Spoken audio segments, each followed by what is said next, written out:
right, welcome to ActInf Livestream number 50.0.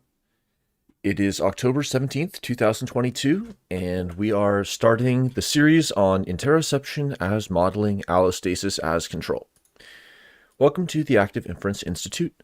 We're a participatory online institute that is communicating, learning, and practicing applied active inference. This is recorded in an archive livestream, so please provide us with feedback so we can improve our work. All backgrounds and perspectives are welcome, and we'll be following good video etiquette for live streams. Today in 50.0, we're starting this series discussing the paper Interoception as Modeling, Allostasis as Control. The authors are Eli Sennesh, Jordan Theriault, Dana Brooks, Jan-Willem van de Meent, Lisa Feldman Barrett, and Karen S. Quigley. It is a paper published in the journal Biological Psychology in January of 2022. And this is just an introduction and context video as Dean here and I work through this paper and discuss some related topics. We're going to go over some big questions, basic aims, and abstract roadmap of the paper, then go into the paper, touch on a few key points and images and themes, and then primarily look forward to discussing it with any authors or anyone else who'd like to join in the coming weeks. All right, so I'm Daniel. I'm a researcher in California, and the paper was selected by decentralized upvote.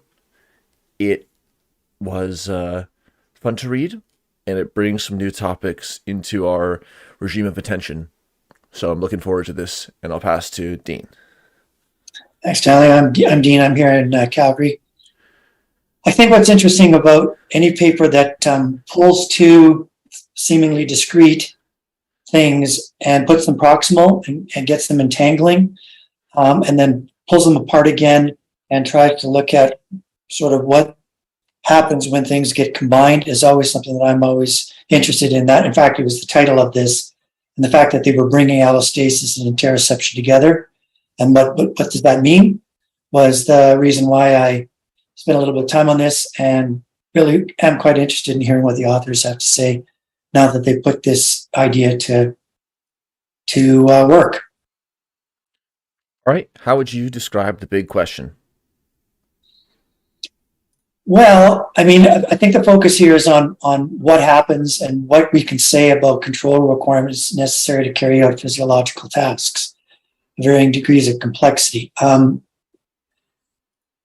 I've never been really sure how the specificity of different outcomes and behaviors looks in aggregate, but I think one of the things that we can say is if there's a predictive component and there's a feedback component, and they're focusing on two particular types of that, it's interesting perhaps what kind of generalities we can walk away with.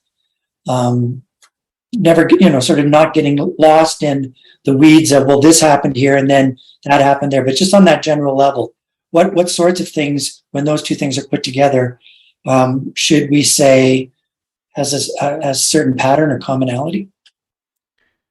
Nice. I agree. I would put it in the category of asking how a given system independent or modality independent phenomena like allostasis, which is anticipatory changes in physiology, connects with a domain or a use case like interoception.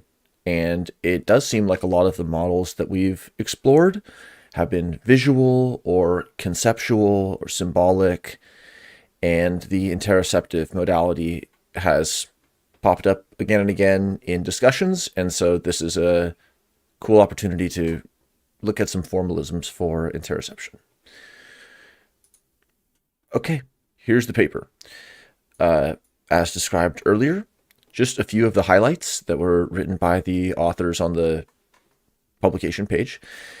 Interoception enables the brain to anticipate the body's upcoming metabolic needs. Interoception provides performance metrics for visceromotor regulation. We connect control theory with decision-making and motor control of the body. We model allostatic control as optimal control with a time-varying reference signal. They talk about some limitations of previous models and some unique aspects of what their model does and the way that they formulate the APIC model.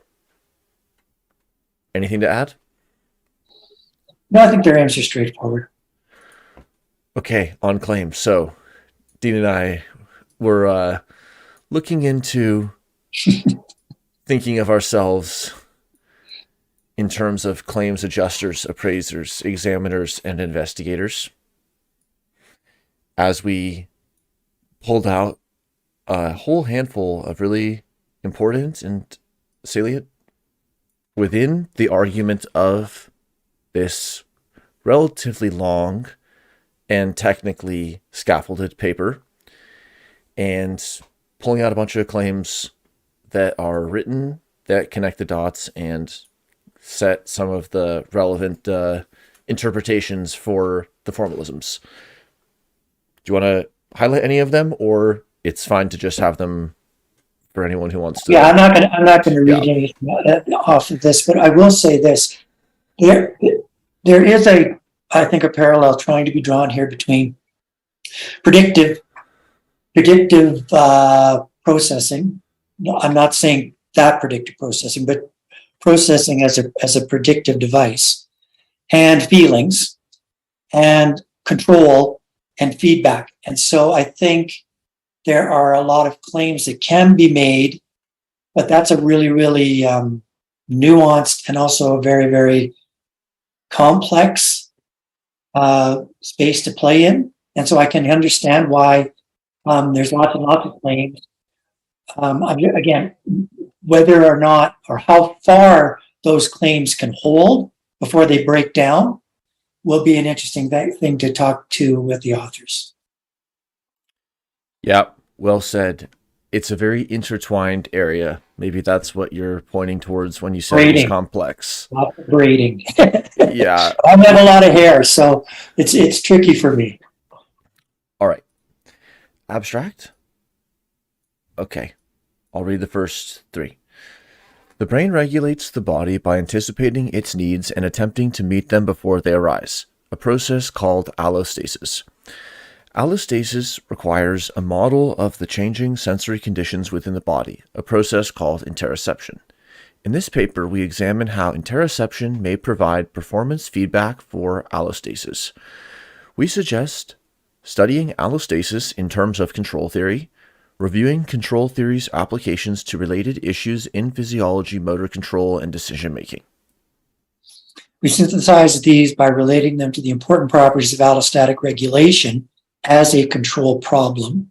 We then sketch a novel formalism for how the brain might perform allostatic control of the viscera by analogy to skeletal motor control, including a mathematical view on how interoception acts as a performance feedback for allostasis. Finally, we suggest ways to test implications of our hypothesis.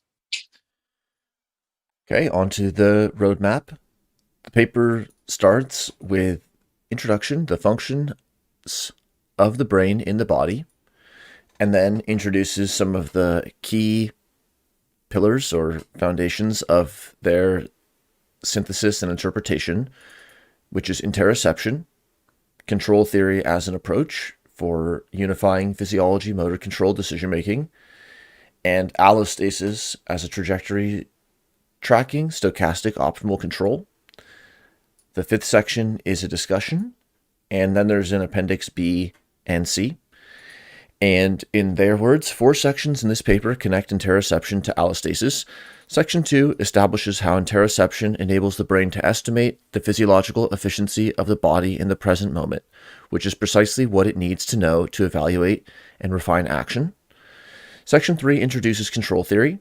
Section 4 applies the principles of control theory to derive a novel format model of how the brain might estimate the desirability of physiological trajectories and make prospective regulatory decisions. Finally, Section 5 synthesizes the previous 3 sections to explore the direct implications of the proposed formalism. Appendix A provides a glossary of terms, but this is moved up and it's no longer an appendix, so there's no Appendix A. Appendix B1 provides mathematical details related to Section 3, and Appendix C1 provides mathematical details related to Section 4. The keywords were interoception, allostasis, and predictive processing.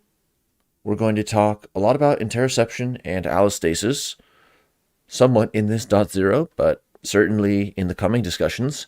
And for predictive processing, a good recent stream is live stream number 43 with Maria. Okay. Also, just for reference, we'll pause on these just long enough for you to screenshot them if you want. There's a nomenclature table with the definition of many words. So here's the first nomenclature terms, 1 through 25. And then here's the second half of the nomenclature, 26 to 49. Sorted alphabetically. Anything to add on the nomenclature other than to say that it's good that they provided it and it'll be used in the coming sections? Well, I think it's interesting that you pointed out that they pulled the definitions forward and then they look at the formalisms. And so I think from the standpoint of what they want to message around this braiding requires us to at least get a common sense around what things mean before we start trying to pull apart what they equal. So yeah, I Nice. kind of like that.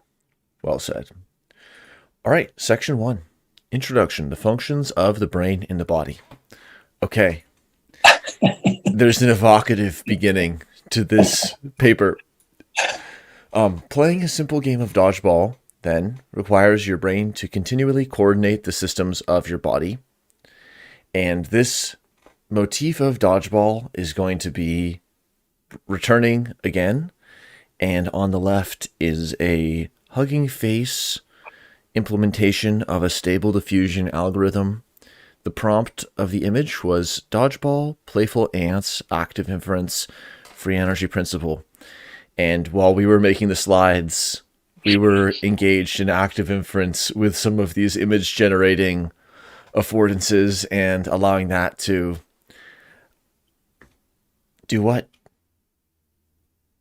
Well, I think it's really interesting that this, what the generator said, this would be the result of a coordinated, what's the word I'm looking for? Entanglement of these prompts. But it doesn't talk anything about what strategy each one of those silhouettes is now employing. And I think that there is an implied sense that there's a strategy going on as well. So again, when you bring some of these really interesting things together, I guess it depends on how deep you want to go, how much you want to dimensionalize the space. So what is that on the right there? Yeah. This is the same prompt. This was just another one. This one's a little more photorealistic, a little bit more like elusive. You know, are they playing dodgeball? Yeah. Or are they just inferring? All right. Next keyword. You can go for it. If you just, people can read the definition here, but just give your own take. What is interoception? Well, I think at the end of the day, there's a certain amount of signaling going on that we become aware of.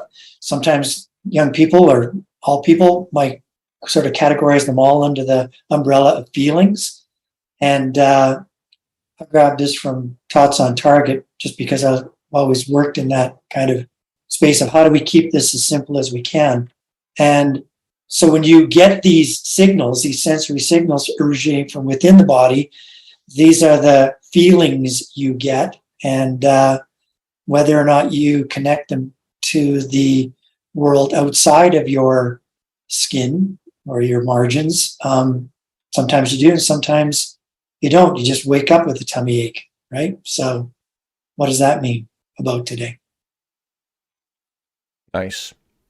I would say a little narrowly, interoception is referring to some observation and inference on hidden states with a referent that's intero, inside of the body, as opposed to extero, outside of the body, But there's probably also a lot of like blurring and what is the retina really doing? Is it doing inference on itself? And where is it actually doing inference on the outside world structure? All right, interoceptive internal models. You added some images. So what are they? Yeah, so I'll just read this real quick. So psychologists refer to the internal model, including interoception, by many terms. And I think that's important because there hasn't always been agreement about clearly defining what an internal model is. Things like unconscious inference seems to fit under this umbrella. Embodied simulation, concepts and categories, controlled hallucination, which was new to me because I don't know what that even means. And regardless of what it's called, the brain is hypothesized to construct a dynamic model of its body in the world. In this paper, we use the terms prediction, simulation, and concept. And so for somebody with sort of my deep research background in terms of abduction, the signal, the interpretant, and the object, what is that model? How do we avoid getting into another great debate about whether that's representational and content filled or not, or is there something that we sense from the inside every single time data is coming at us and being poured onto our different sensory surfaces exterior from the outside. I think that there's a piece that comes from the outside. I know when the temperature goes up in the room, but my temperature might also be going up because I ate a bad shrimp. And it's sometimes difficult to figure out whether or not it's because the heat gone up or whether my body's responding with an inflammatory gesture. Yeah, that's a nice point. Like sometimes called a difference-making cause or a difference that makes a difference. Does a viral infection cause the body temperature to rise? And or to what extent can that be decomposed into factors from the virus versus the dynamics changing of the immune system? So, interesting. Yeah, I don't know if the image on the left knows. I can't tell whether the image on the left, by the image on the left, what speed the image on the right is actually moving down the road. And that's kind of why I wanted the ambiguity there for an interoceptive model, because, Damasio talks a lot about what can we really describe in precise terms and what remains somewhat ambiguous. And the authors in this paper talk a little bit about that as well. Yeah. When the referent is external, it's objective, then there's the opportunity for multiple external perspectives to align. Not even saying that's better, but just the opportunity to. Yeah. Whereas if the embodied behavior of your physiological set point for some physiological regulation is changed, it doesn't have the same opportunity for external alignment. Again, for better and for worse.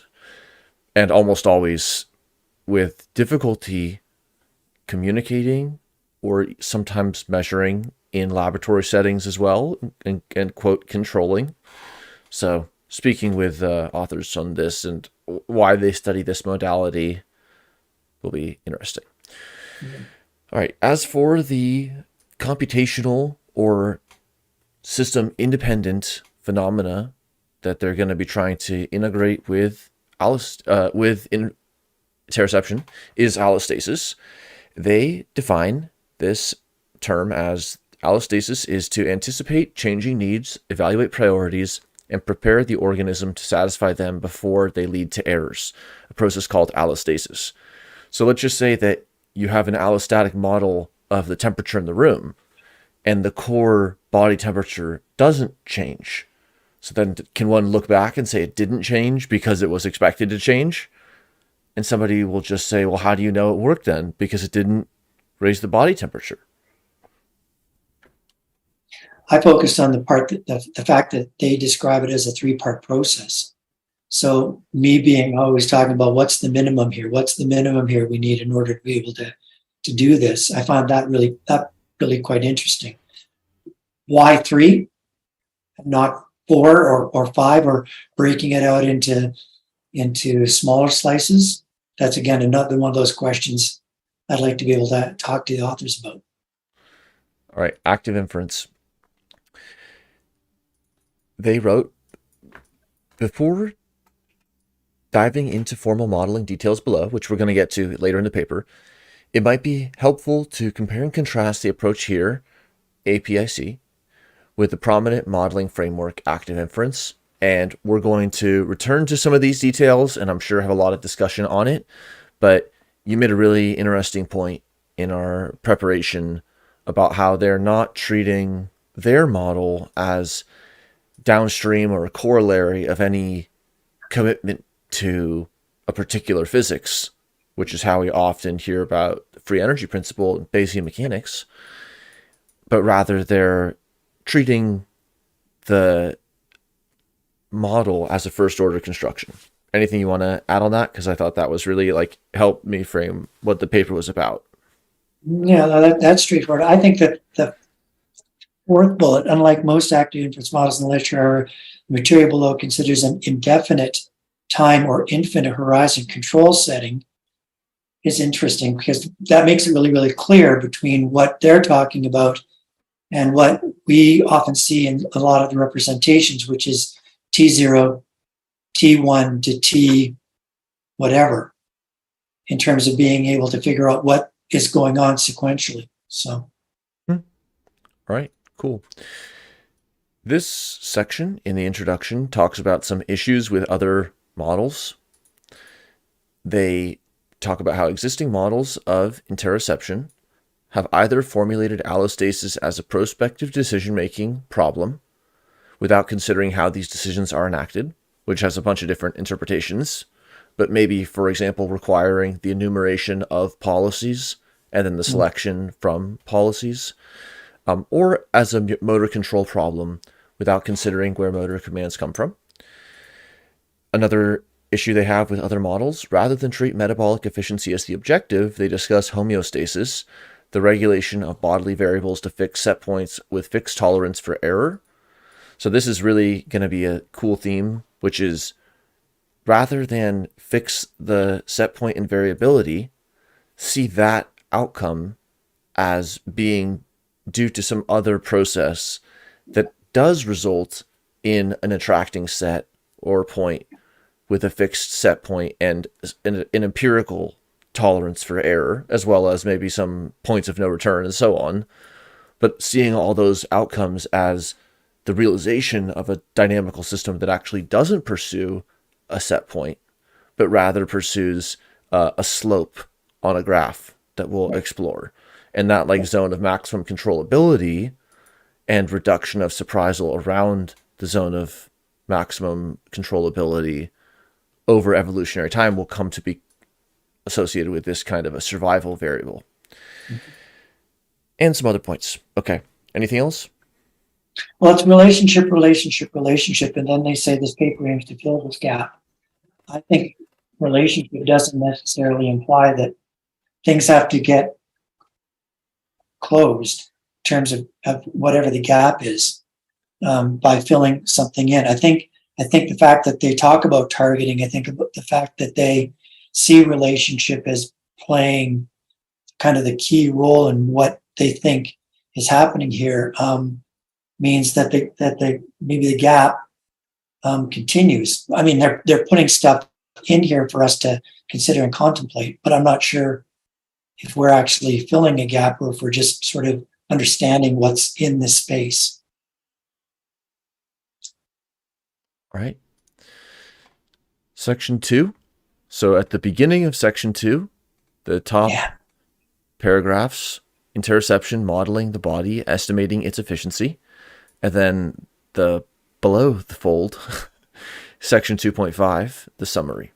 So both of these pre and post 2, 2.0, 2.2 contains a lot of structural information about the key points in this paper. Anything to add on this specific slide 2, or we'll just go in through the sections? Just put a quick star down at the very bottom there. People might want to have a read on that because I think I'm not saying that that's controversial, but I do think it's interesting. Yeah. that the movement towards the responsive range of a capacity curve could be potentially obviating the need for a dedicated neural circuit or module that specifically calculates the behavioral constructs of reward and cost. So what does it mean to move into a non-reward centric understanding of physiology, Right. or reinterpreting reward? Okay, section 2.1 introduces a distinction that is going to be key in the rest of the paper, which is the difference between two types of viscerosensory variables, interoceptive. Those which represent quantities of resources, regulated resources, and those which represent rates at which processes act, controlled processes. Regulated resources are kept stable, relatively stable over time. Examples include blood glucose and core body temperature. So of note is they don't have to be a depletable resource. The regulated resource is kind of like the bounded variable in a homeostasis context. It's not necessarily a depletable like metabolite. A regulated resource like blood glucose or core body temperature represents a physical quantity or a substance like glucose. Its quantity cannot change instantaneously. So I think it will be interesting to ask like what different regulated resources of different modalities are. And then controlled processes are the rates at which physiological processes operate. So in that case would be like the kind of input-output relationships of blood glucose. Okay? Yeah, we just talked about that. We talked about that recently is what's the difference between gripper and gripped, and can both exist at once. Nice. 2.2, back to the dodgeball example. The heart rate and the blood pressure must increase during aerobic exercise, as noted in the dodgeball example. So there has to be some physiological adaptation in order to start exercising and continue exercising. Upon resting conditions, the baroreceptor, that's pressure receptor, heart rate reflex, would normally counter any rise in blood pressure by slowing the heartbeat. However, with exertion, your blood pressure and heart rate both must increase to support the needed increase in blood flow required by your exercising muscles. And so then there's a discussion of how this kind of modulation of reflex allows for the shifting of an entire function relating a change in blood pressure to a change in your heart rate. So this is describing like a dynamical systems approach and physiological model for how the causal or correlational structure of different physiological variables can be modeled pretty generally, but it's going to get more specific. Yeah, a little bit of covariation there and physiology, and away we go.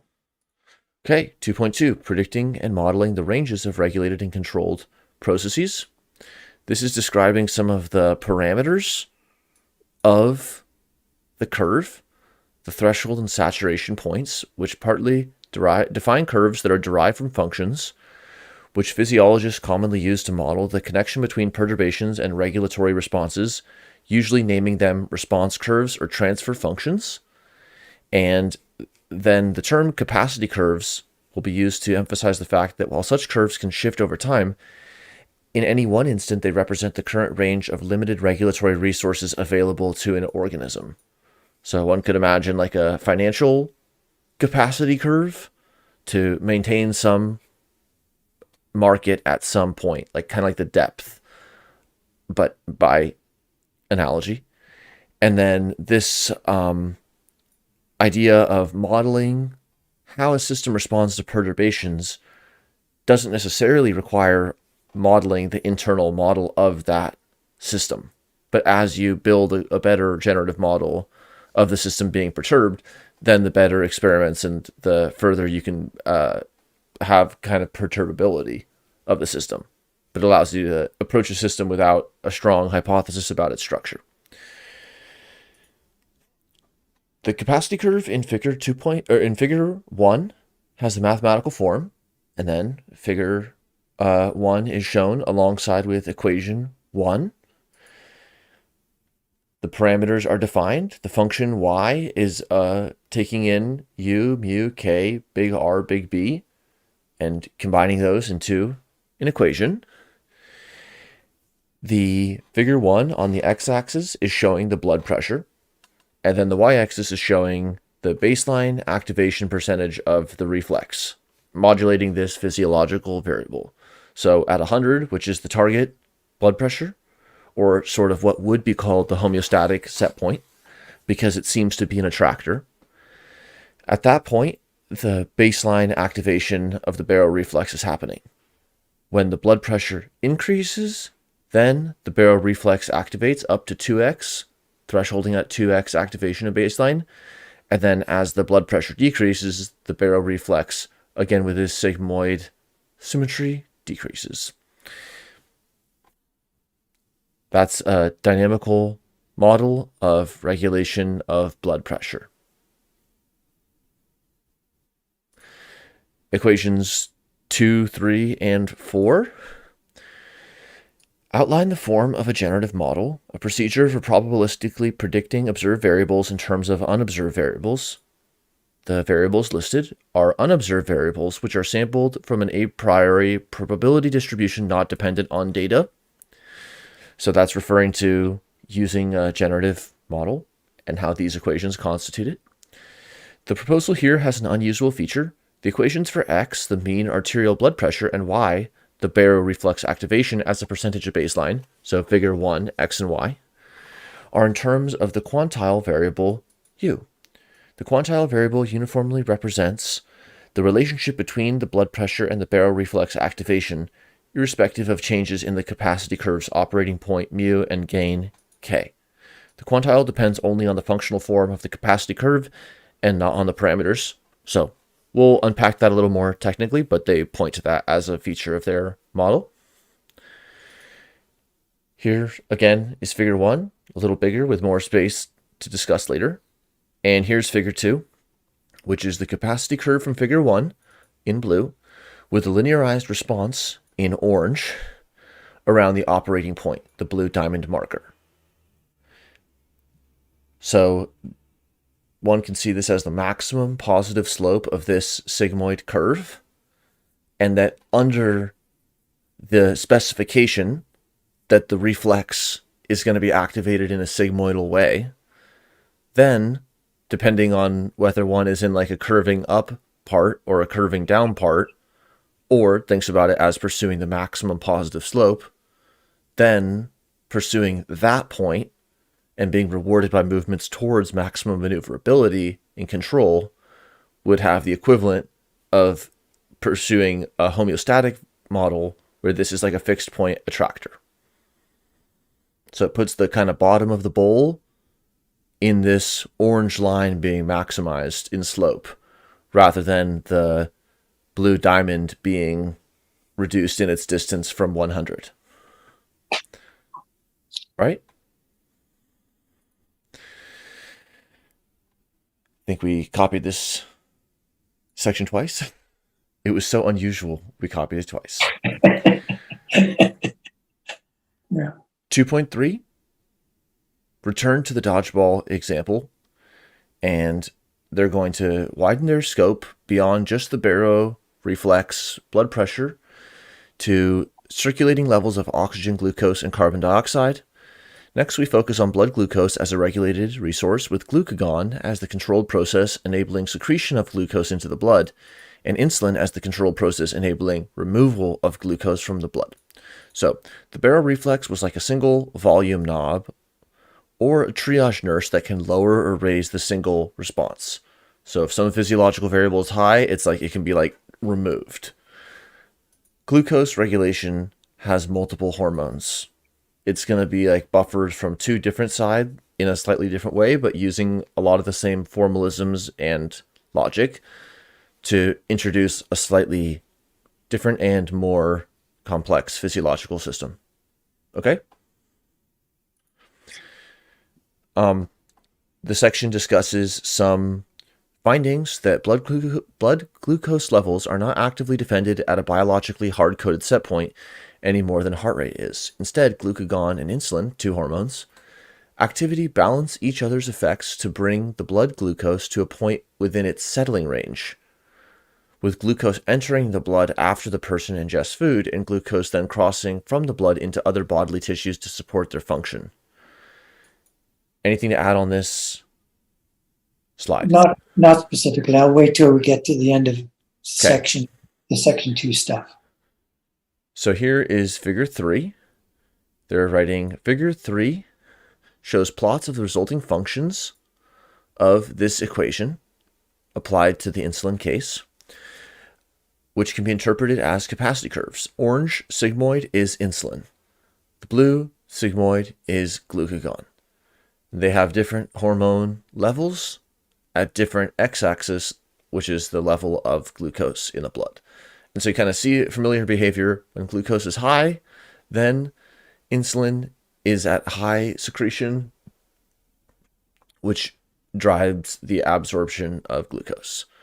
And when glucose gets low, in this case below 2.5 or 3 or so, then glucagon is secreted to elicit glucose to enter the blood. Okay? And so one can imagine that the glucose level will be oscillating in this space, but not exactly set at a set point with a residual being minimized. Section 2.4 is where they move from discussing this kind of a regulatory model into viable ranges and capacities could obviate a modular reward system. Here's an argument or appeal to neuroanatomy. There's no single brain site that specifically encodes appetitive or aversive reinforcement value. It is useful to reframe discrete reward and decision systems as domain general allostatic control systems. The domain generality of interoception provides further theoretical support for the idea that we do not need mental modules or faculty psychology concepts to understand how a brain works. A mathematically sound and biologically plausible account of allostatic control does not require a modular or separate reward system in the central nervous system. And a bit more on this topic. Anything to add? No, let's get to 37. All right. The rewards of control. So here I wanted to highlight 2 papers with some nice images by both papers involving Tobias Morville. And these papers are cited in the paper under discussion. And they all show some pretty interesting features. So just to highlight some of these graphs, here's movement within a glucose and temperature space. So regulation of multiple physiological variables. Here on the bottom left is the integration of interoception, homeostatic set point, and motor commands, like related to foraging. Here is some Bayesian visualizations with a prior, posterior, and likelihood, and about this two-way relationship of inference and a forward dynamical model, the tale of two densities. And then the last one, this is another body temperature glucose modeling approach that gets to that notion that we describe as going to the bottom of the bowl, where the shape of this napkin could be designed or evolved or selected so that the marble spends most of its time in a certain zone. And this is like just one other way to think about these types of attractor systems rather than as like traces or so on. Okay, anything to add? Well, I think section 2 basically confirms that if you're going to be doing any kind of predictive performance that has an element of continuity to it, that depends on sort of recognizable finite limits and also variability within whatever those limits are.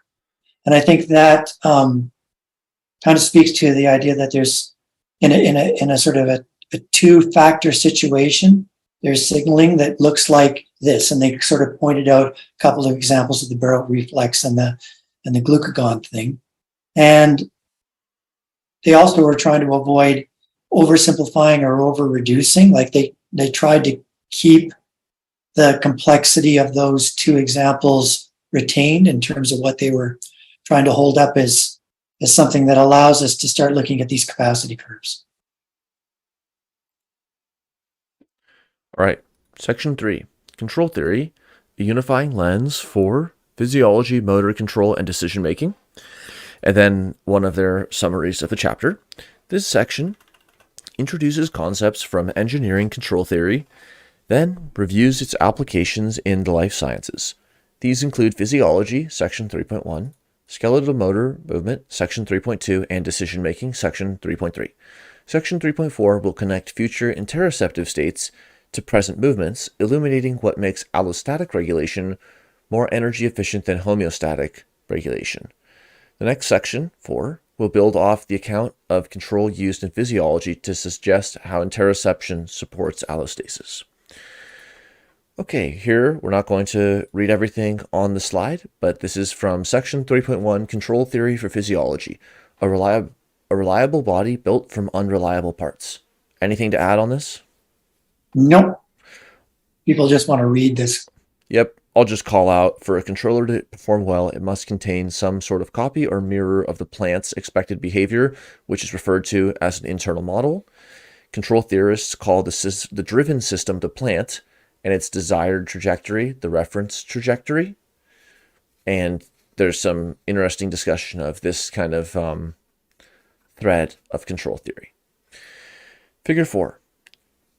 So figure 4 is a functional block diagram of a model-based control system. The plant in orange is the object or system whose motion or other behavior is controlled.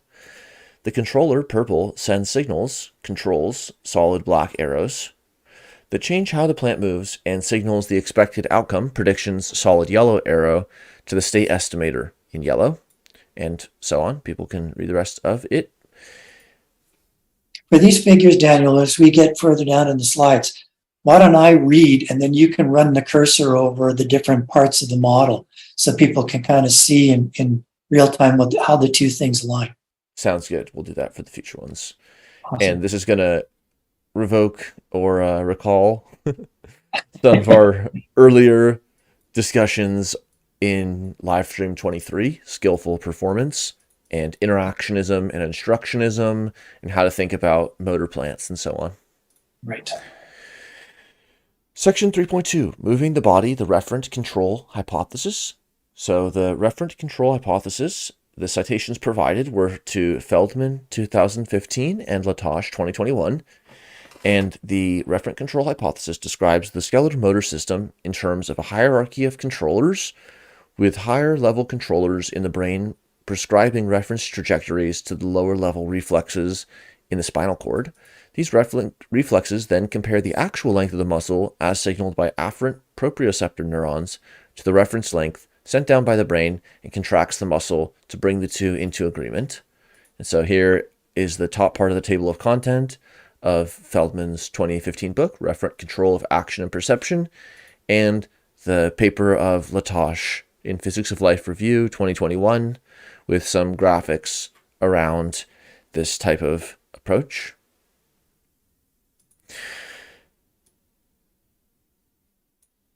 You can start this slide on the real world. Okay, well, I'll just point out a couple things the authors say because they do not want to be accused of sort of overfitting here. Structure motor control experiments only limited overlap with the actual structure of motor control. So only limited overlap. An experiment on reaching behaviors involves an experimenter prescribing the reaching task to the participants. The participant's brain does not function specifically to follow instructions from an experimenter, but rather to regulate their own body. The actual organization of the central nervous system occurs better with an inside-out view of motor function. Movement of the body, i.e. the somatomotor pathways, serves regulation of the body. For example, in a game of dodgeball, if you unexpectedly step on a hard or sharp rock or object, you usually don't purposely impale yourself. I stepped on it, so I just wanted to go through my foot now. Because my focus is still on stabilizing my posture. Rather, you recoil in pain, you feel that interoceptively, and the unplanned disturbance of any tissue damage requires you to make a decision about what to do next. Excuse yourself to nurse your foot or play through the pain. I think the fact that they're trying to limit what they are saying is the extent to which the control piece of this can be said to apply is a good thing, because I think there's a couple of areas around. So what is in this relationship between a command system or a control system and a demand system, where do things like when your body is starting to suffer from mild hypothermia and you know, people know that your brain stops functioning correctly, how do you differentiate between, for example, I'm getting a Slurpee headache, and you put the Slurpee down and stop drinking it because you know that that's the effect, versus you have your limbs, which aren't, you know, frostbitten at this point, or at least hopefully not frostbitten, continue to move so that you don't stop. You avoid stopping moving altogether, which essentially is death. So here we've got to wonder whether or not, without getting into the argument of, because it's pretty obvious, if your brain is dead, you're dead.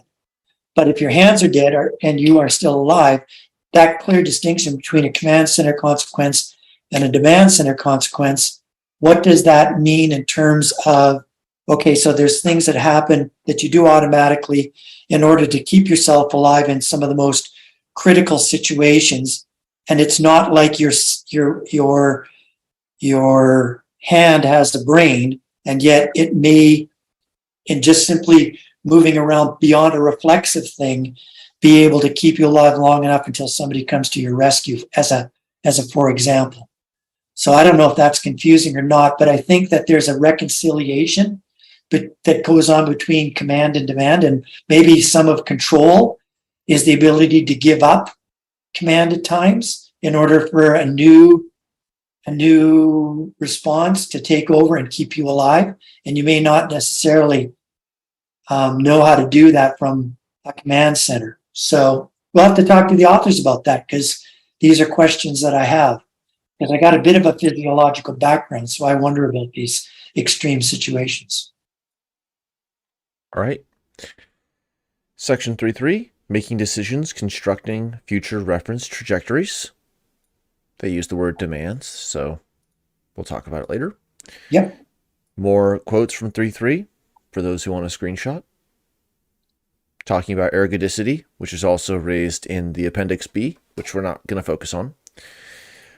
Okay, you can read figure 5, and I'll use the mouse.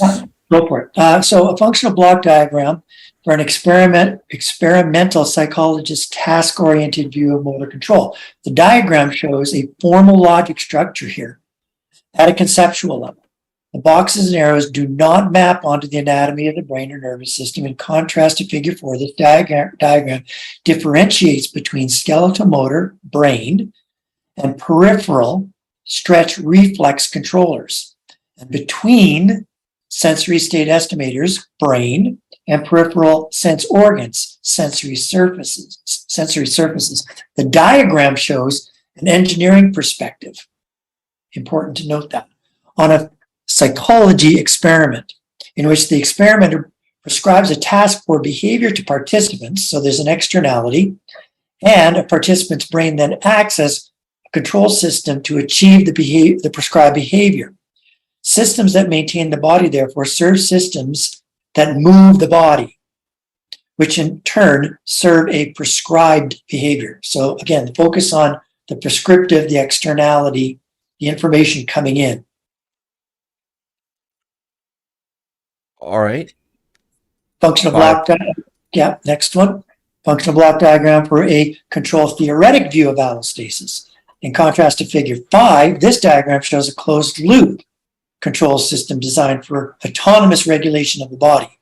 An experimenter's desired task behavior is replaced with, or by, the allostatic capacity estimator, which sends predictions of capacity curves, which we've already looked at, to the interoceptive state estimator and receives prediction errors with which to update its estimates.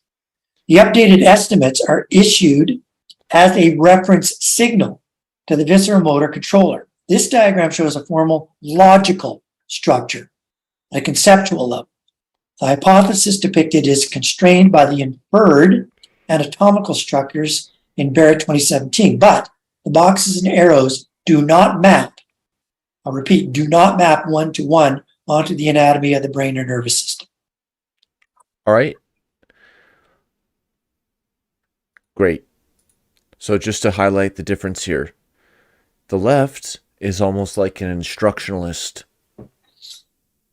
arrangement, and this is how the experimental psychologist thinks about this task, which is like, we write down the instructions, the pseudocode for the task.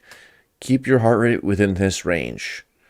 And then there's some decision making with the skeletal motor system, whether capable of conscious action and stretching or more subconscious, and then acting through physiology in the body or in the external world. That interoceptive state estimator comes into alignment with the desired implementation of the skeletal motor decision. In contrast, the role of the task instructions, so to speak, is substituted in this control theoretic view with the allostatic capacity estimator as the imperative. And that feeds on through a very similar set on the right side, but here we actually have the visceral motor decision controller in contrast to a skeletal motor decision controller, because this is more focused on like choose the left button or the right button, and figure 6 is focused more on the kind of baroreflex control theory view, but that also generalizes beyond. Okay, I think that's just another view. Section 4, allostasis as trajectory tracking stochastic optimal control.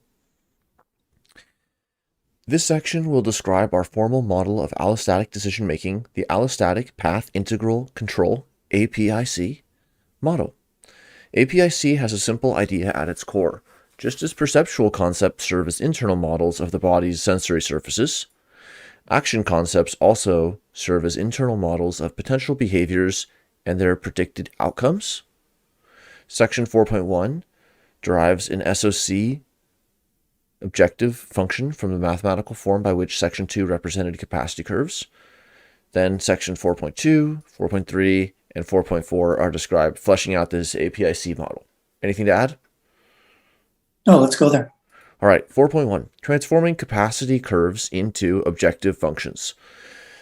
Since any given capacity curve, such as the one in figure 1 above, reaches a maximum value on the vertical axis, it can be divided by its maximum y value to normalize it to range between 0 and 1. Once normalized in this way, it can be interpreted as a cumulative distribution function from probability theory. This is precisely what Srinivasan, Laughlin, and Dubs did to interpret the firing of retinal neurons in flies as a form of predictive coding. See there, figure 1. The derivative of a CDF, cumulative distribution function, yields a probability density function, PDF. So, the derivative of a CDF gives a PDF. This is the more familiar way of representing a probability distribution, where the height on the vertical axis corresponds to likelihood in the PDF. But for a PDF derived from a capacity curve, it represents relative responsiveness to perturbation.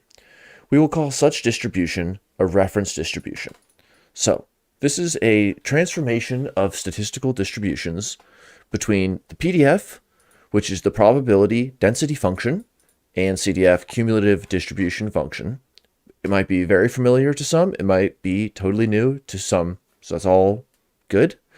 Hopefully this is useful still to consider the relationship between the two. So here on the left of these three images, the PDF, which is the more familiar way of representing a probability distribution, we would say this is a uniform distribution. There's a 1 in 6 chance of getting each outcome from a 6-sided die. Or in the Gaussian bell curve situation, which both of these two middle and right images show, the PDF of the bell curve is the bell curve. So the PDF is the most familiar one. The uniform distribution is like a flat line in the PDF. The bell curve is like a bell curve in the PDF. But since you know the maximum and minimum values, if only asymptotically, then you can make a cumulative distribution function, which starts basically as low as the function can go, the support for that distribution, and it just accumulates cumulatively.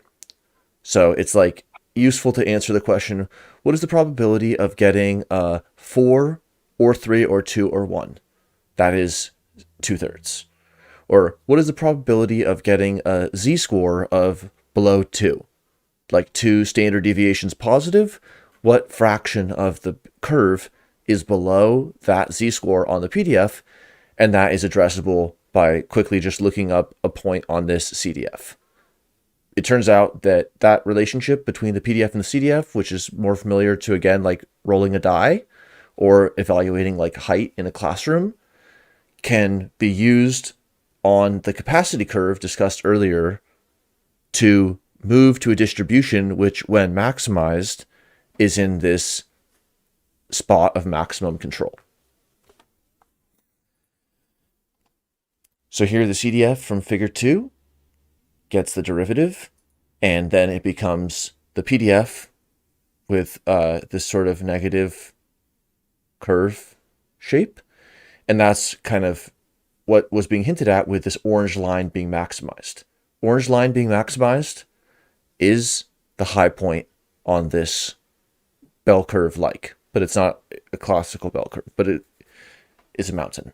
It's one peak that you can know which side you're on and therefore pretty easily optimize towards.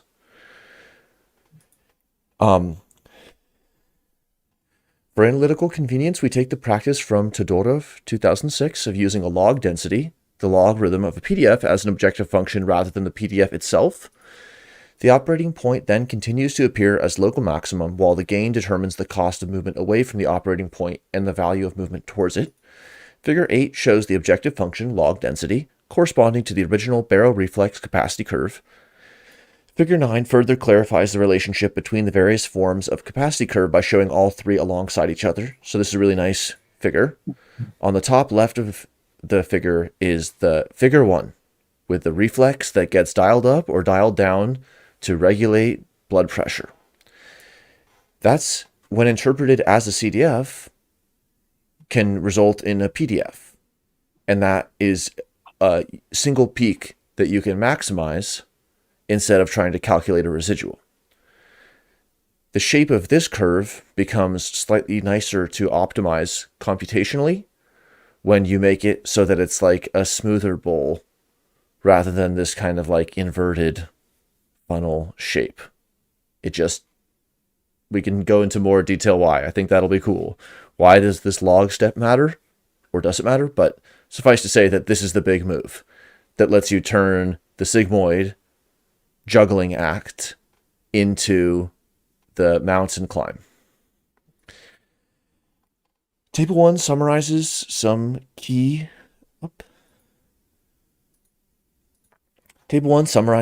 notations. We do not claim our graphical model accurately captures the anatomy of the brain. It captures reference-based sensory motor control across a hierarchy of timescales, a single feature shared with the brain. Variables in a table. Equations 5 and 6 about the instantaneous capture rate. We'll discuss it in the .1.2. Yep. Section 4.2 also will be nice to discuss. It is optimal foraging theory suggests a functional form for allostatic control. Do you want to add anything up front about optimal foraging?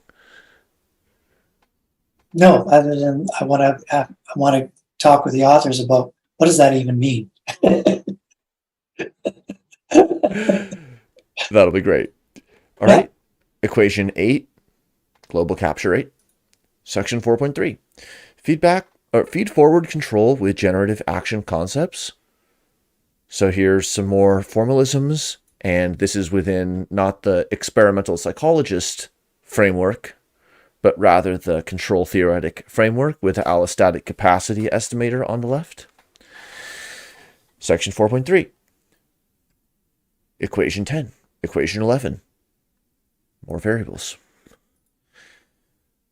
Stochastic optimal control, SOC, which was mentioned earlier. Equation 12. Figure 10. This one will be nice to discuss. A hierarchical generative model capturing multiple timescales and reference distributions at each level. Without addressing empirical questions about neural hierarchies, here we employ a model with L equals 4 models to match figure 6. It defines what some of these nodes mean, but the y-axis is increasing timescale, so perhaps slower things higher up, and then on the right is the passage of time. So what does this make you think about, or what is like a way we can approach the interpretation of this? Well, I'm not trying to be a smart apple, but I do find it interesting that L4 gives you quite a bit of information. That I mean, there's maybe, and they talk about the fact that there's more than 4 levels, but they want to focus on those 4.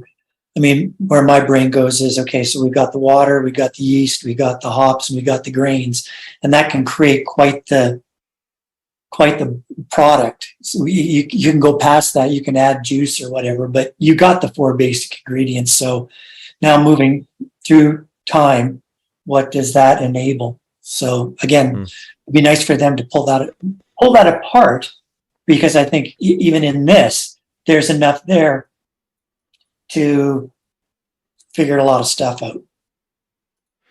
Right, 4.4, feedback control with generative action concepts still.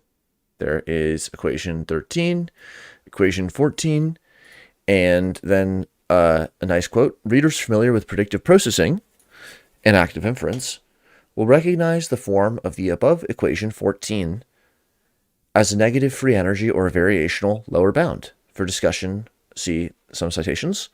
Since objectives can typically be written out and interpreted in several equivalent ways, each of which can come with its own intuitions.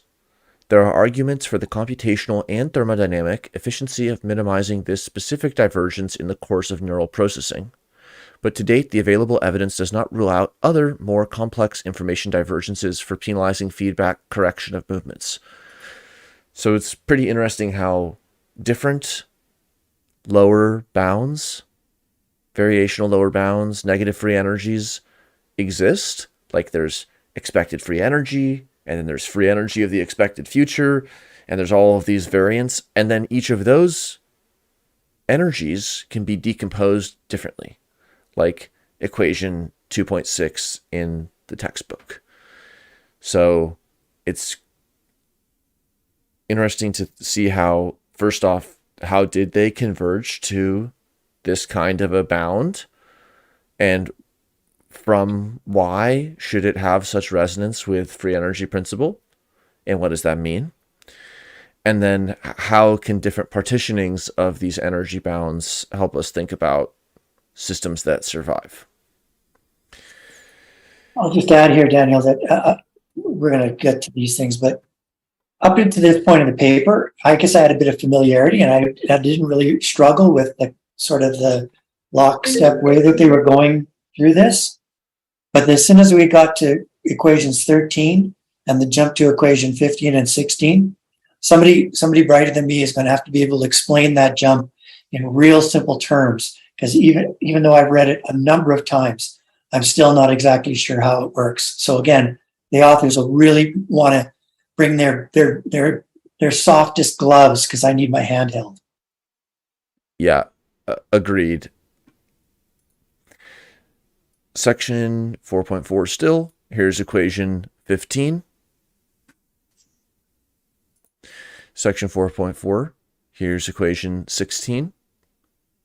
Substituting the augmented objective, fancy J, equation 14, and the analytical expression for the optimal feedback controller alone, equation 15, into the Feldman equation, equation 12, would yield equation 16. Yep. Let's learn what it is. Yep. Now the intractable recursive term in the equation is, etc. Yep. Finding a way to replace this term will yield a more computationally tractable problem. The information divergence term in FANCY provides just such a way, since it can be written as precisely the difference between the intractable hard maximum under Q star sub phi and the more tractable smooth maximum under the pre-planned action concept. In symbols, equation 17. Pretty interesting. Okay. Equation 17 through 21.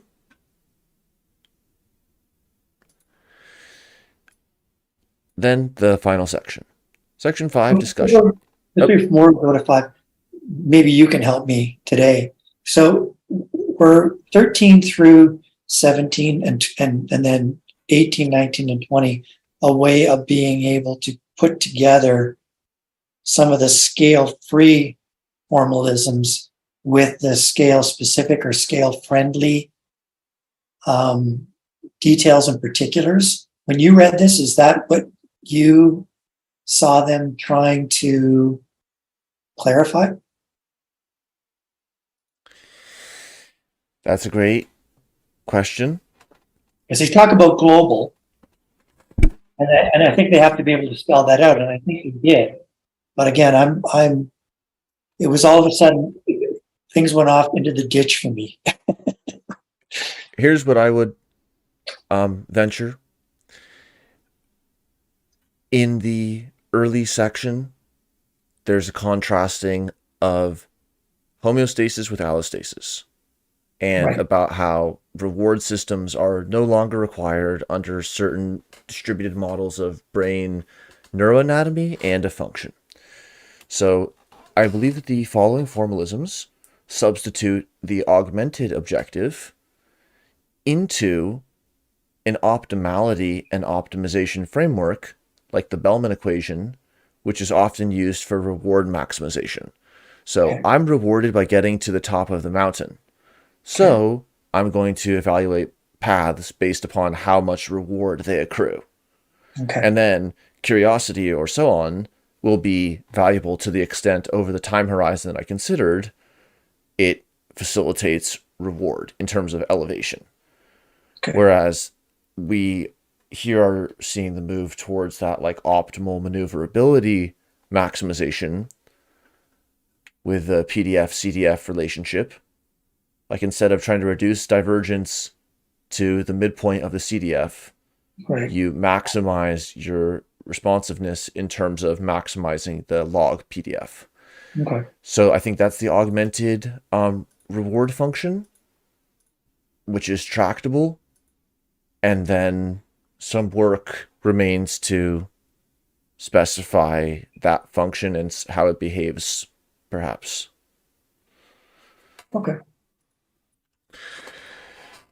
Then section 5, discussion. Interoception stabilizes action and constructs allostatic references. People can look at the quotes. Anything to summarize here? No. All right, 5.1, viewing the brain as an allostatic optimal controller. The allostatic path integral control APIC model in section 4 implies a number of specific hypotheses beyond those generic to stochastic optimum control. There's some discussion of shared modeling choices with active inference models. Perhaps enough for APIC to be considered an active inference model of sorts. And then a few other features that are shared with active inference models in the strict sense, if one even exists, and also related modeling efforts. Anything to add? No, they spell it out pretty clearly here. You just want to read through this. All right, 5.1 provides some predictions and some contrasts with the APIC model. 5.2, the body and the brain through the lens of control theory. Figure 6 show how viscera sense data ascend in effect to become X-afferent interoceptive prediction errors. Do you want to explain briefly what X-afferent means? Because people they do explain that in the glossary, but it's basically an afferent signal on an afferent signal. There's a bit of recursion there. Do you want to add anything to that? I see the distinction. Just to highlight what afferent is. Afferent is conducting or conducted inwards or towards something. For the Right. nerves, the central nervous system. For blood vessels, the organs supplied. Right. And how would you distinguish afferent? It's just that it's that sort of cumulative. It's not sort of the initial, is what I took away from that. The accumulation of those afferent signals. Interesting. I might be wrong. That's what I took away from it. 5.3, interoception and capacity curves. Theories of peripheral predictive coding reason that a neuron's most metabolically cheap responses should represent the predictable stimuli, whereas expensive responses are reserved for the most surprising stimuli. Some predictions and suggestions from Barrett 2017 and findings of Dworkin 2013. Certain peripheral interoceptors in humans reduce their afferent firing rate to 0 under a constant stimulus. So that's kind of interesting. Like, if no change, don't tell me about it. And that should be cheap under a model where something is changing less often than not. And there's some more hypotheses. We have hypothesized that increases in such responsiveness, which is the imperative in this APIC model, could function as rewards, positively reinforcing behavioral trajectories, while decreases in responsiveness could function as costs, negatively reinforcing behavioral trajectories. So keeping options open over the infinite time horizon becomes equivalent to keeping the business floating or keeping physiology bounded. Yeah. Continuity. Instead of just maximizing amount of USD or calories. Right. But rather having reduced or bounded surprisal about a range and a trajectory and a strategy, not in this model as stated here, to generate that. 5.3, interoception and capacity curves. More. 5.4, conclusions. Finally, we return to the amateur dodgeball player. The amateur. Yeah. And some summarizations of the APIC model and suggestions about its compatibility with the referent control hypothesis and some of its tractability. That's the discussion. Then Appendix B, ergodicity, which we've talked about before, but it's kind of a cool topic. So just to skip through these appendices, just discussing them with the authors, we hope. Then some more equations. In equation B, formulating perception and control ergodically leads to the free energy principle, FEP. More of Appendix B. Appendix C, APIC model derivation details, equations. C.1.2, full derivation of optimal value function and transition dynamics, more equations. The path integral form for the value desirability function gives its name to the technique of path integral control. And so on a kind of closing note, we wondered how this connects to the Bayesian mechanics and to the path formulation, the rightmost of the three faces of Bayesian mechanics, and about how coming potentially from quite a different starting point and with different approaches and constraints, some similar features might have arisen and been highlighted in APIC that are also highlighted and relevant for Bayesian mechanics in the path formalization. And maybe there's like a kind of unmapped Venn diagram there and some similarities and differences. The proximity to the last live stream, whether by accident or by intent, makes the way that you look at this paper interesting, I'll just say. Yeah, agreed. Well, anything you want to close with? I think the idea of being able to look at modeling, internal modeling, and sort of the coordination of that, either again, kind of as a minimum two, either as a risk management or risk minimizing exercise, therefore a limiting strategy, or as an option generating or an expanding strategy, will be something really interesting to talk to the authors about.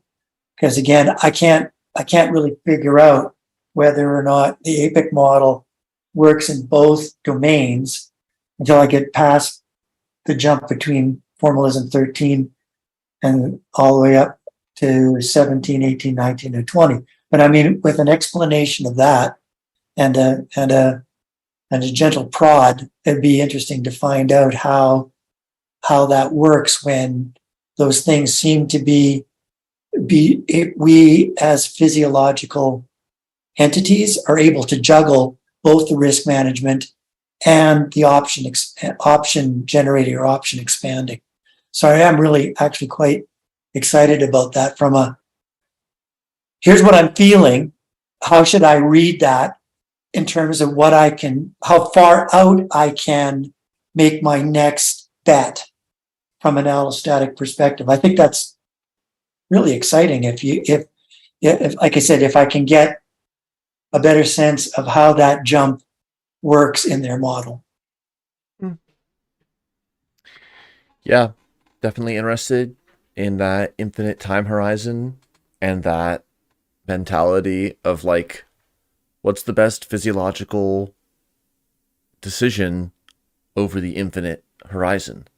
Right. Right. That's a great question. And yeah, the eternal now, the present, and then also just a little bit more mundanely, like what kind of data are relevant for this type of model? Is it data that already exists for people? Is it something where you can extrapolate a lot from a sparse data set, or do you need a bunch of replication to get good statistical confidence on the model parameter and extract findings that are like non-trivial? And where's this technology or approach being used, or where could it be used? There's like a lot of things that'll be interesting to talk about. Well, thank you for all the preparation and help on this one, Dean, and see you in the .1 and beyond. All right, my friend, take care. Bye.